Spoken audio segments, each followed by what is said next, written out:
South Sudan has one of the highest under-5 mortality rates in the world, with 1 child out of every 10 dying before their 5th birthday. Children die from easily preventable diseases such as diarrhea, malaria and acute respiratory infections like pneumonia. And many mothers also die from lack of basic medicines and care.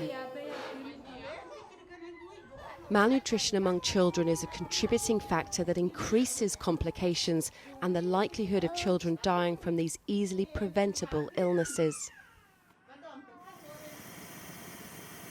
The states of Upper Nile and Jonglei in South Sudan have the highest rates of deaths compared to the rest of the country.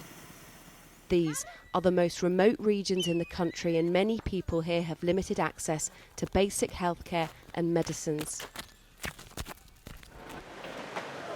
That's why the Ministry of Health, with support of World Bank and UNICEF, is implementing a health programme in these 2 states to provide life-saving services.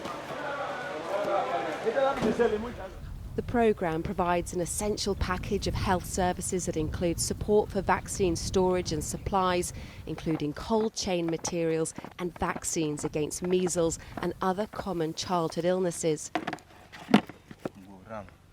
To date, the programme has immunised 120,000 children against measles.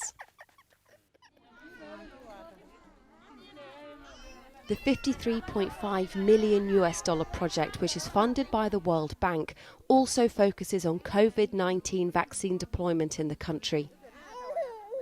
It supports training of health workers who inform communities about safe behaviours and creating demand for vaccines and health services.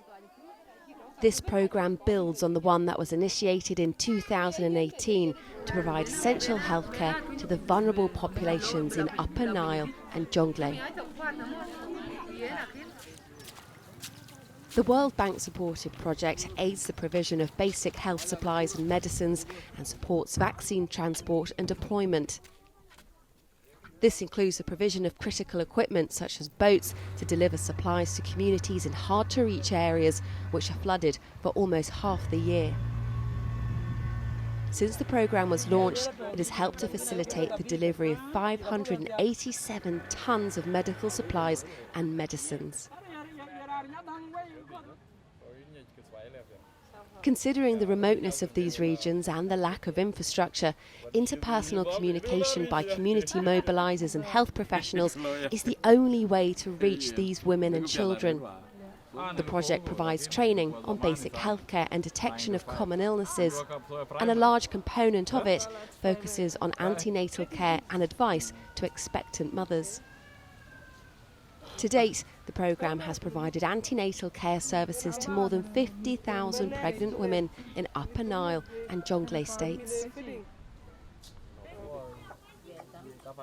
The Boma health workers reach out to mothers and to caretakers and provide advice, medicines and referrals to the healthcare centres and to other healthcare providers. The training of health workers has resulted in them providing over 600,000 consultations to community members, which is quite a remarkable achievement. The programme has provided critical medical equipment and supplies, including for this operating theatre, which has been instrumental in saving lives by providing elective surgeries to community members.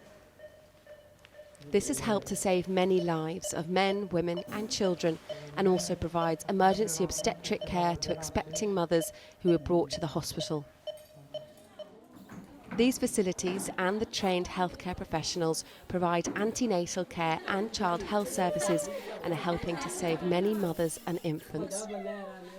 Over time, this will help to lower the rates of maternal mortality and infant mortality in these regions. Immunisation rates in South Sudan are among the lowest in the world, and almost half of all children under 5 have not been vaccinated. This is from a combination of factors, including the unavailability of vaccines to lack of storage and proper handling of vaccines. The World Bank-funded programme has supported the provision and maintenance of large-scale cold chain systems where vaccines are safely stored and transported when they are needed.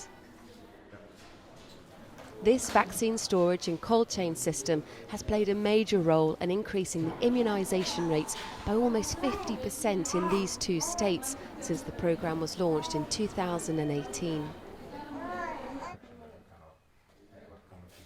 The Ministry of Health, with support from the World Bank and UNICEF, is working to save lives and to ensure continuity of health services in Upper Nile and Jonglei.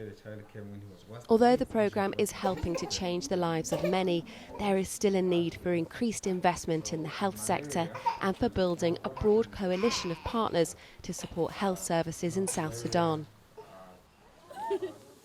Ultimately, access to basic healthcare services means healthy children and mothers and happy communities.